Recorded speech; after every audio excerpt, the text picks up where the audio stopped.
Dear students, today we will study about the Britain history. The strange case of Britain. This is the topic. Some scholars have argued that the model of nation state is Great Britain. It was not the result of a sudden upheaval or revolution. It was the result of a long drawn out process. There was no British nation prior to the 18th century.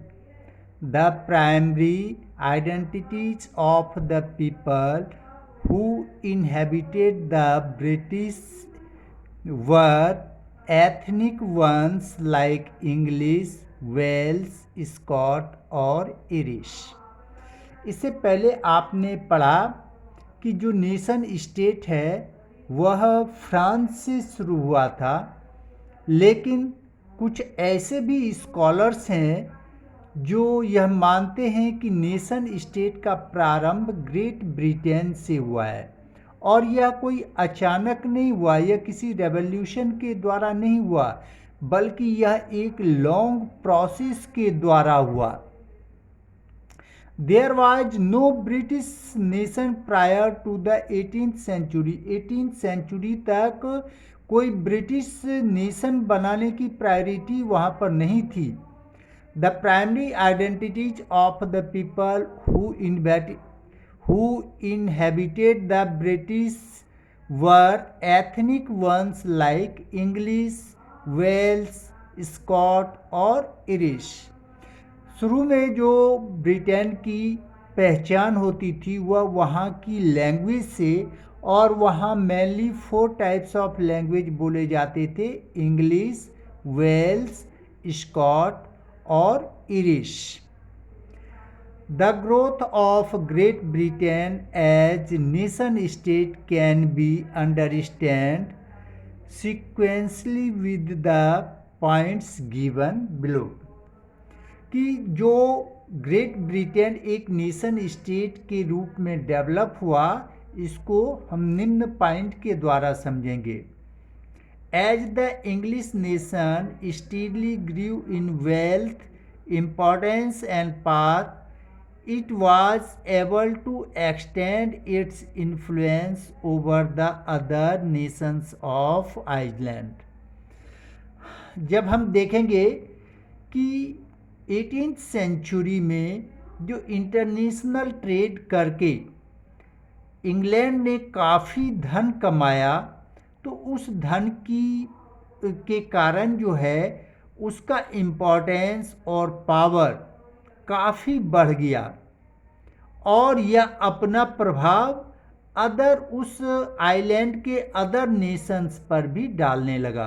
जैसे वहाँ के और कौन कौन से nation थे, जैसे Scotland थे, आयरलैंड थे, इस सब पर अपना प्रभाव डालने लगा, उस पर डोमिनेट करने लगा।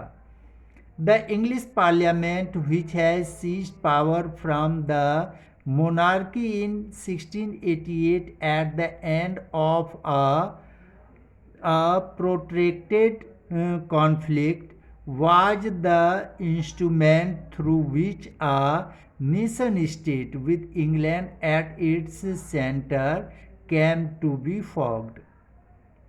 आप जानते हैं कि 1688 में जो इंग्लैंड में क्रांति हुई थी, यह ग्लोरियस रेवोल्यूशन के नाम से भी जाना जाता है, क्योंकि इस संघर्ष में आप देखेंगे कि एक बूंद खून भी नहीं गिरा, कोई भी हिंसात्मक घटनाएं नहीं घटी और बहुत बड़ा परिवर्तन हुआ। मोनार्की रूल से यह चेंज होके पार्लियामेंट्री रूल में बदल गया था, तो इसीलिए इसे रक्तहीन क्रांति या ग्लोरियस रेवोल्यूशन के नाम से ही जाना जाता है। The English parliament which has seized power from the monarchy in 1688, कब सीज किया था? मोनार्क से पावर जो है पार्लियामेंट ने 1688 में सीज किया था। उसके बाद ही जो ब्रिटेन है वह एक नेशन स्टेट के रूप में उभर कर आया और उसका सेंटर इंग्लैंड था। नेक्स्ट पॉइंट देखेंगे हम, heading is incorporation of Scotland in United kingdom. The act of union 1707, एक एक्ट पास हुआ और दो के बीच में, इंग्लैंड और स्कॉटलैंड के बीच में, कब हुआ था? 1707 में। Resulted in the formation of the United Kingdom of Great Britain. United Kingdom of Great Britain का निर्माण वही 1707 में, जब इंग्लैंड और स्कॉटलैंड के बीच में एक संधि हुई और दोनों देश मर्ज हो गए। उसके बाद यह इंग्लैंड और स्कॉटलैंड दोनों मिलके United Kingdom of Great Britain कहलाने लगे। It mean that England was able to impose its influence on Scotland.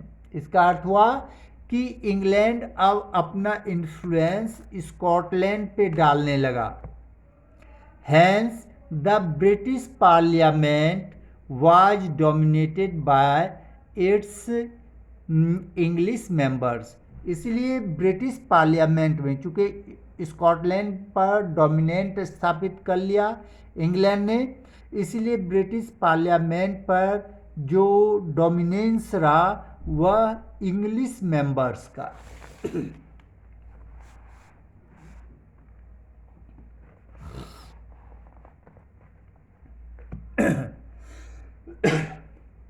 The Catholic clans of Scottish Highlands suffered terrible repression whenever they attempted to assert their independence।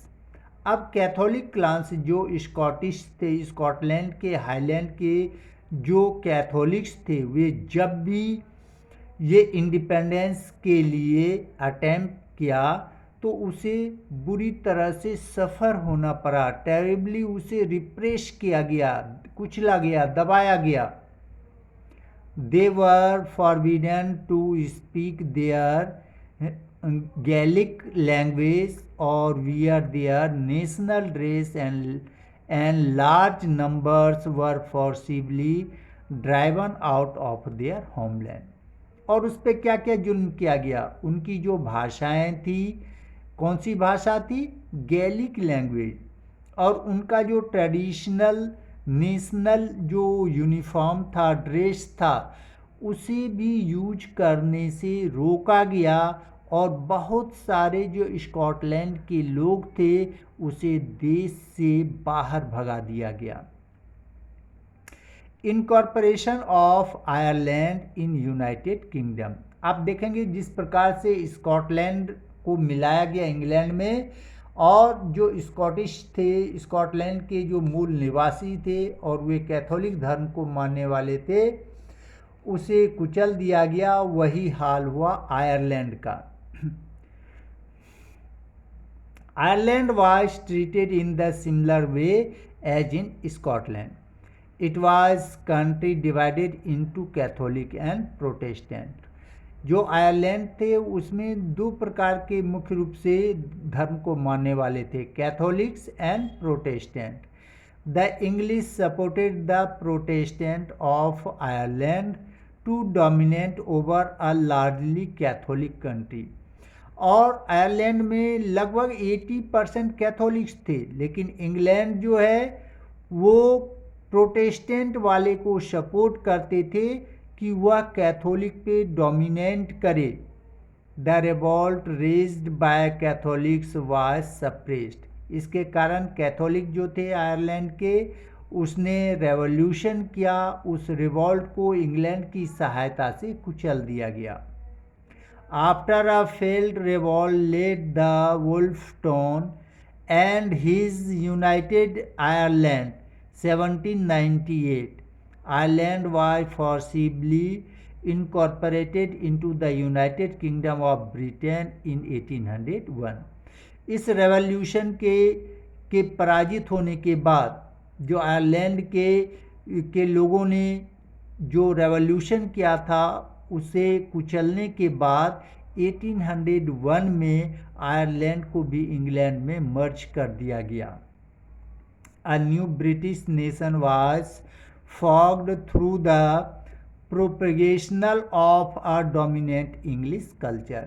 अब एक new state का निर्माण हुआ, वह British था, Britain था, और उसमें जो कल्चर और लैंग्वेज थे वे इंग्लैंड के इंग्लिश कल्चर और लैंग्वेज वो डोमिनेंट थे।